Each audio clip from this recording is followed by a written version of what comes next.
Pendidikan merupakan proses sadar dan terencana untuk mengembangkan potensi peserta didik secara utuh. Dalam proses tersebut, kurikulum menjadi pedoman utama yang mengarahkan tujuan, isi, dan strategi pembelajaran di sekolah.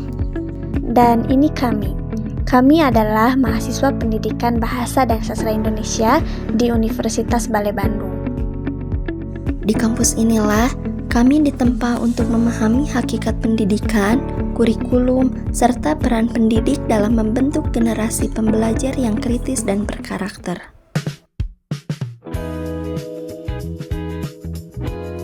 Saat ini dunia pendidikan telah mengalami banyak sekali perubahan. Perubahan ini disebabkan oleh kemajuan zaman dan juga kebutuhan peserta didik yang semakin beragam.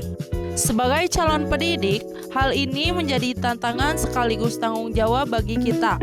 Kita dituntut untuk tidak hanya memahami kurikulum secara teori, tetapi juga mampu beradaptasi, bersikap terbuka, dan siap menerangkannya di lapangan. Melalui video ini, kita akan melihat bagaimana kurikulum diterapkan di sekolah, serta tantangan yang dihadapi dalam proses peralihannya. Baik, terkait perubahan kurikulum, awal mula kita itu pernah ngalamin belajar kurikulum KPK, ya, berbasis kompetensi. Kemudian ada kurikulum KTSP, kurikulum tingkat satuan pendidikan. Selanjutnya masuk ke kurikulum 13, ya, kurikulum 13. Setelah kurikulum 13 muncullah kurikulum baru dinamakan dengan kurikulum merdeka. Ya, meskipun pada intinya perubahan kurikulum itu dari waktu ke waktu tentu memiliki tujuan tersendiri, ya, dan ada beberapa struktur kurikulum yang tentunya berubah seperti itu. Nah, tahun sekarang kita itu kurikulumnya diganti, awal mula dari kurikulum merdeka itu jadi ganti istilah, ya, istilahnya dinamakan dengan kurikulum nasional. Kenapa kurikulum nasional? Karena awal mula kurikulum merdeka itu hanya dilaksanakan pada fase F, ya, fase F. Kalau di SD itu biasanya kelas 1-4, kelas 2-5, belum kelas 3 dan 6. Nah, kan tetapi karena sekarang kurikulum sudah menyeluruh jadi kurikulum merdeka, maka itu jadi istilahnya diganti menjadi kurikulum nasional. Kenapa dikatakan kurikulum nasional? Karena semua jenjang itu menggunakannya kurikulum merdeka. Hingga akhirnya ada muncul istilah kurikulum nasional. Mungkin secara umum kita awal mendengar kata deep learning itu kan kita anggapnya kurikulum, ya.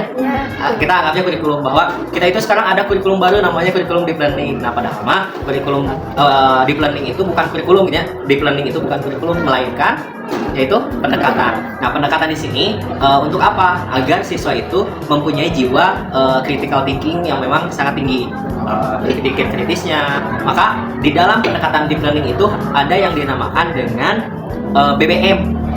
BBM itu apa aja? Bermakna, berkesadaran, dan menyenangkan.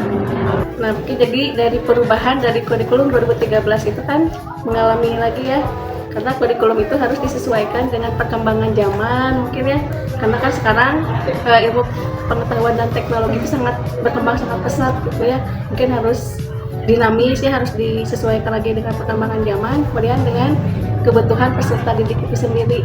Kemudian dari perubahan kurikulum juga itu kan sebenarnya tidak menyulitkan guru dan siswa juga itu, ya, tetapi bahwa kurikulum merdeka juga itu memastikan bahwa harus tetap relevan, kemudian harus tetap adaptif, dan harus bisa juga menghasilkan lulusan yang bagus, yang terbaik gitu untuk masa depan mereka.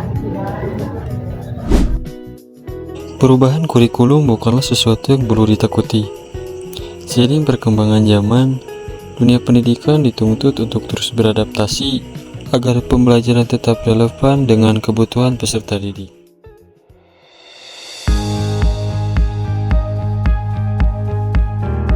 Marilah kita menjadi calon pendidik yang kelak mampu mencetak generasi yang tidak hanya siap dalam menghadapi perubahan zaman, tapi juga mampu memberi makna dalam setiap proses pembelajaran. Sebab pada akhirnya kurikulum boleh berganti, namun peran pendidik dalam membimbing masa depan bangsa akan selalu menjadi fondasi. Terima kasih. Wassalamualaikum warahmatullahi wabarakatuh.